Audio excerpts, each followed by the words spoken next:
Hello and welcome to 6 Minute English. I'm Rob. And I'm Neil. Hello. Hi there, Neil. Now, Neil, what's that on your face? What? This? Yeah. It's a beard, Rob. Have you never seen one before? I have, but I've never seen one on you before. And I'm surprised to say it looks good on you. Oh, well, thank you. I thought I'd get on the beard bandwagon, you know. Beards are all the rage at the moment. That means very fashionable.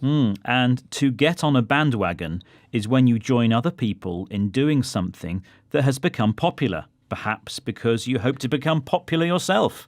Oh, well, that doesn't apply to me, Rob, because as you know, I'm very popular already. Yes, I know that, of course.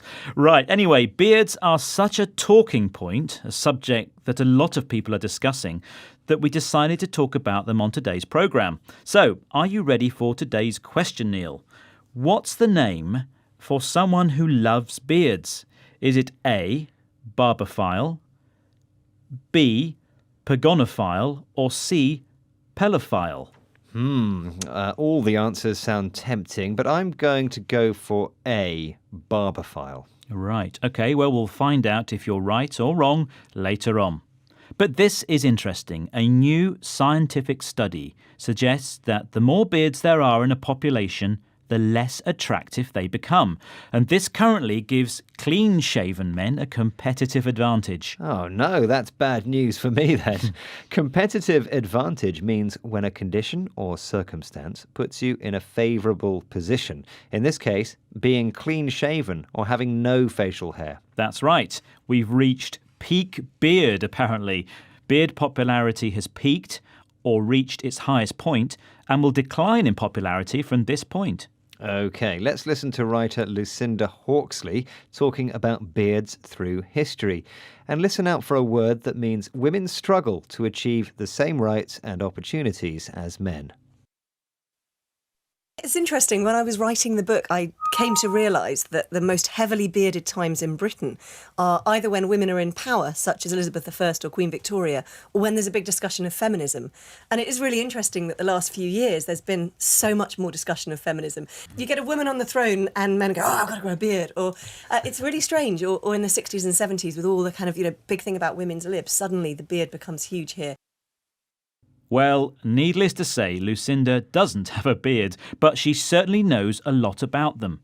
She's the great-great-granddaughter of famous writer Charles Dickens, who sported, or wore, a very flamboyant beard.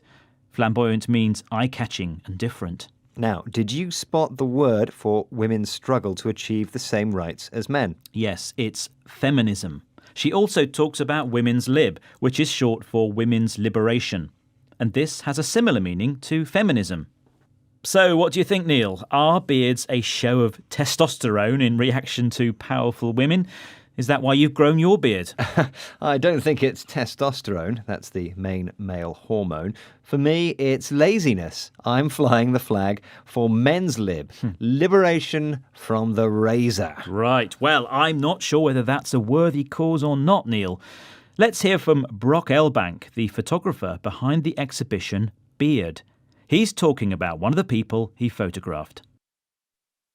I found Jimmy on a friend's Facebook page whilst I was in Sydney. Invited him to come to my home studio for a portrait, and I posted it, and it got reblogged over 500,000 times in 4 hours. I mean, I think when I met Jimmy, he told me about his Beard Season Melanoma charity, and I was kind of on board from the get-go. So, Jimmy must have a pretty awesome beard. Indeed. We should check out the beard exhibition and find out. But Jimmy has a beard for a special reason, right, Neil? That's right, yes. Brock mentions Jimmy's melanoma charity. Melanoma is a serious type of skin cancer, and Jimmy is raising money and awareness to help people who suffer from it. And Brock says he was on board from the get-go, meaning he wanted to be involved with the charity right from the start. We should also mention Movember and Decembeard. Both campaigns invite men to get hairy for good causes. That's right, good causes. Moustaches in November and beards in December. Now let's have the answer to the quiz question. I asked, what's the name for someone who loves beards? Was it A, barbophile, B, pagonophile, or C, pelophile? And I said A, barbophile. Wrong, I'm afraid. The answer is actually B, pagonophile. Oh, well, you can't win them all. Now then, Rob, can we hear today's words again? Sure. We heard all the rage, get on a bandwagon, talking point, competitive advantage, clean shaven, peaked, sport, flamboyant, feminism, women's lib,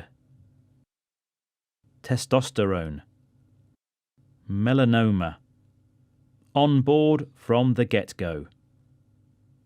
Well, that's the end of today's 6-Minute English. We hope it wasn't too hair-raising for you. Please join us again soon. Bye-bye. Goodbye.